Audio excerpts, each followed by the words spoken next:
प्रेम के बहुत से सूत्र हैं। तो प्रेम का एक सूत्र है कि हम छोटे बनकर रहें, झुक कर रहें। और दूसरी बात है, जिससे हमारा प्रेम हो उसके मन की करो, अपने मन की ना करो। यदि प्रेम चाहते हो, पति का प्रेम, सास का प्रेम, ससुर का प्रेम, भाई का प्रेम, माता पिता का प्रेम, यदि प्रेम चाहते हो तो क्या करना है? अपने मन की करना छोड़। यदि अपने मन की भी करनी तो बड़ों का मन ले करके करो। जिससे प्रेम है उसका मन ले करके करो। यदि वो भी कह दिया हाँ ठीक है तो कर लो, यदि वो कहता नहीं ठीक नहीं, छोड़ो अपने मन की बात। तो एक तो अपने यदि प्रेम चाहते हो पति का, सास का, ससुर का, तो उनके मन की करो।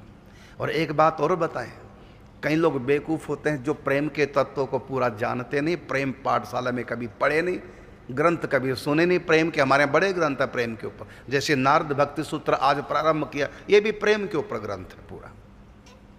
हमने कई ग्रंथ लिखे हैं प्रेम के ऊपर। सुखसार, एक प्रेम शतक।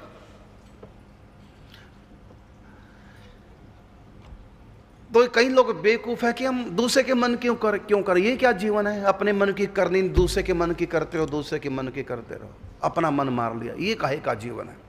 लोग यही कहेंगे, लेकिन सच बात है, आप दूसरे के मन की करो, फिर क्या होगा? दूसरा भी तुम्हारे मन की करेगा। ये भी तो सोचो ना आगे की बात। जब तुम किसी के मन की करो तो दूसरा भी तुम्हारे मन की करने लग जाएगा, फिर दोनों का मन एक हो जाएगा, फिर दोनों की मन की होगी, क्योंकि दोनों का मन एक हो गया, दोनों की एक विचारधारा, दोनों की एक इच्छा। जैसे गर्मी की छुट्टियां मनानी है, कहाँ जाना है गर्मी की छुट्टियां की बार मनाने? तो पत्नी कहते वृंदावन चलते हैं। क्या ये कहना चाहिए उसको? पति ने पूछा कहाँ चलना है? पति ने पूछा अब की बार गर्मी की छुट्टियों में कहाँ चलना? तो पत्नी क्या बोली? वृंदावन जाना। बेवकूफ़ी ऐसा बोलना। फिर पत्नी ने पूछा आप बताओ आप कहाँ जाना चाहते हो? वो कहता मैं तो शिमला जाना चाहता हूँ। वो भी बेवकूफ़ है। कहना क्या चाहिए पत्नी को? जहाँ आप चाहो। आप बताओ कहाँ जाना चाहिए। फिर पति क्या कहेगा? क्योंकि वो भी तो इंसान है, वो भी तो प्रेम की भाषा बोलेगा। जब तुमने प्रेम की भाषा बोली तो क्या पति प्रेम की भाषा नहीं बोलेगा? क्या उनको नहीं प्रेम चाहिए? वो तुरंत क्या उत्तर देगा? जब तुमने कहा ना जहां आप चाहो, आप बताओ जहां, मैं तो वहीं की तैयारी कर लेता हूं, आप बताओ कहां जाना चाहिए। पहले पति ने पूछा आपसे कहां जाएं गर्मी की छुट्टियां मनाने, कहां जाए? तो तुमने क्या कहना चाहिए तुमको? आप बताओ कहां जाएं, वहीं चले जाएंगे। बस फिर होगा क्या? जहां भी तुम जाओगे दोनों का मन वहीं होगा। अब तुमने अपना मन की नहीं चलाई और पति ने भी अपने मन की नहीं चलाई। अब तुम ये ना सोचो कि ये क्या मतलब दूसरे के मन की करना, अपना कोई मन ही नहीं है। देखना अपना मन की होगी। कैसे? अब तुमने कहा जहां आप चाहो, पति ने कहा जहां आप चाहो। ये दोनों में, क्योंकि दोनों में प्रेम था, ये हो गया दोनों में, अपने मन की दोनों ने बात नहीं कही। इसी पे काफी तर्क वितर्क चलने लगा, झगड़ा तक हो गया। प्रेम वाला झगड़ा। प्रेम में झगड़ा जरूर होता है, यही झगड़ा नहीं हो रहा है इसका मतलब प्रेम ही नहीं है। और झगड़ा है किस चीज का होता है कि आप बताओ कहां जाना है, मैं वहीं की तैयारी करती हूं। पति कहता नहीं नहीं तुम बताओ कहां जाना। तो काफी देर तक दोनों ने अपने मन की नहीं बताई, क्योंकि अपने मन की वो करना नहीं चाहते, जो पत्नी का प्रेम पाना चाहते, इसलिए पत्नी के मन की तुम बताओ। वो कहता नहीं आप बताओ। प्रेम में ऐसा झगड़ा होता है, और बहुत प्यारा झगड़ा है प्रेम में। और ये झगड़ा होगा ही वहीं जहां पर प्रेम है। अंत में दोनों को दोनों की मन की पता ही होता है। पति को पता है मेरी पत्नी वृंदावन बहुत जाती रहती है, वृंदावन ही कहेगी। और पत्नी को पता कि मेरा पति ज़्यादा धार्मिक नहीं है, उधर ठंडे स्थानों पे घूमने का ज़्यादा करता है। तो अंत में पता ये कहा कि चलो अपने मन की बताओ। पति ने कहा नहीं जहां आप कहेंगे। तो अंत में पति कहता ठीक है जहां मैं कहूंगा वहीं चलेंगे, लेकिन तुम्हारे मन में क्या था वैसे तू बता। मेरे मन में वृंदावन का था। फिर पत्नी बोली आपके मन में कहाँ का था? मेरे मन में शिमला घूमने का था। अब दोनों तो जा नहीं सकते ना, तो पति कहता है चलो अब की बार वृंदावन चल देते हैं, अगली बार वहां चल देंगे। तो फिर पत्नी कहती नहीं आपकी यदि इच्छा तो पहले शिमला चलते हैं, बाद में वृंदावन। अब इस पे फिर अंत में टॉस होता है, प्यार में ऐसी होता है, और निकल आया वृंदावन का। अब सारे खुशी खुशी वृंदावन आएंगे और अगली बार कहां जाएंगे? शिमला चल देंगे। अब देखो पति के भी मन की हो गई और पत्नी के भी मन की हो गई।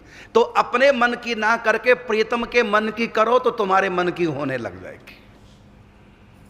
शुरुआत में थोड़ा मन मारना पड़ता है प्रीतम के हृदय में अपने लिए जगह बनाने के लिए। और घर में जब बहू आए तो बहू को ससुराल में सबके हृदयों में जगह बनाने के लिए कितना समय चाहिए? ये हमारा आविष्कार है। नई बहू घर में आई, नई बहू को ससुराल वालों के हृदय में जगह बनाने के लिए चाहिए पूरा 1 साल। क्या करे? अपने मन को मार ले 1 साल तक। अपने मन की करो मत, परिवार के मन की करो, ससुराल के मन की करो। तो इसका लाभ क्या होगा? 1 साल के बाद पूरा परिवार आपके मन की करने लग जाएगा। इतना प्रेम परस्पर हो जाएगा, आपके मन की होने लग जाएगी। 1 साल तक सास के कहने पर पूछ पूछ के बनाओ, माँ जी क्या रोटी बनाओ, क्या सब्जी बनाओ। और 1 साल के बाद सास खुद ही कही बहू अब अपने आप ही बना लिया करो, जो तुम्हारे मन में आए सो बना लिया करो। ये कब होगा? जब 1 साल तक सास के मन की करने लगेगी बहू। तो 1 साल के बाद सास बहू के मन की करने लग जाएगी। घर में बसने से घर नहीं बसते, दिलों में बसने से घर बसते हैं। लेकिन आजकल की लड़कियां अधिकतर अच्छी भी होती है, अधिकतर मैंने देखा, क्योंकि मैं घर घर की कहानी सुनता रहता हूं। अब तो मैंने ब्रज से बाहर जाना छोड़ दिया। अब तक मैं 40 सालों से घर घर जाता था, ब्रज में ब्रज से बाहर जाता था, तो वहाँ सब समय निकाल कर अपनी कथा हमको बताते। तो देखा यही हमने। तो आजकल की जो लड़की है वो कहते हैं मैं पहले दिन ही रानी बन जाऊं घर की, पहले दिन ही मेरे मन की चले, कपड़े पहनूं अपनी इच्छा से, जब मर्जी सोऊं, जब मर्जी जगूं, जो मर्जी बनाऊं, जब मर्जी बाहर जाऊं, जब मर्जी घर आऊं, जब मर्जी मायके जाऊं, जब मर्जी आऊं, जब मर्जी मायके फोन करूं, कोई रोक टोक ना करे, बस मेरे मन की करें सब। और परिणाम क्या होता है? उसके मन की अब होगी नहीं, कभी नहीं जीवन में उसकी मन की हो पाएगी। वो मन की करेगी, घर वाले रोकेंगे, ससुर वाले, अंत में लड़ाई झगड़े सो भी होगा। क्योंकि पता ही नहीं है प्रेम। भाई प्रेम पाने तो आई है, नहीं तो क्या कमी थी घर में? क्या रोटी की कमी थी उसके घर में? शादी किस लिए की है?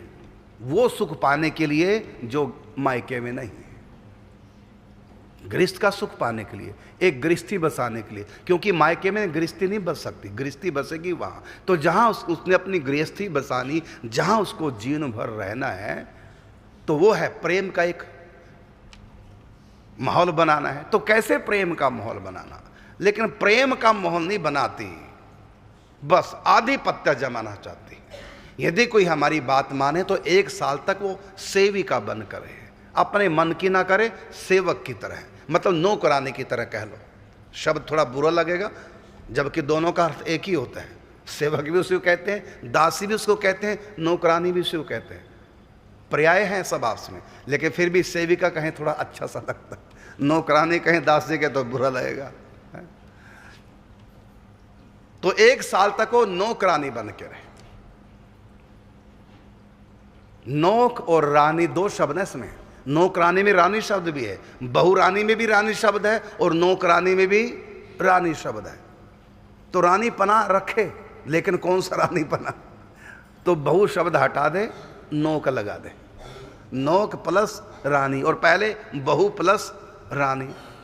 तो हो तुम बहुरानी, मतलब हो तो तुम रानी इस घर की, लेकिन ध्यान रखो कि इस घर में तुमसे पहले एक रानी और बैठी है, वो सास रानी। वो बैठी है तुमसे कम से कम 30 साल पहले, पंजा जमा के बैठी है इस घर में, और उस घर को संभाल के रखा उसने। सचमुच में भी रानी वही है, क्योंकि उसने घर बनाया है, तुम्हारी सास ने घर को बना के रखा, और तुम्हारे सुहाग को जन्म दिया, और तुम्हारे सुहाग को तुम्हारे लायक भी उसी रानी ने बनाया है।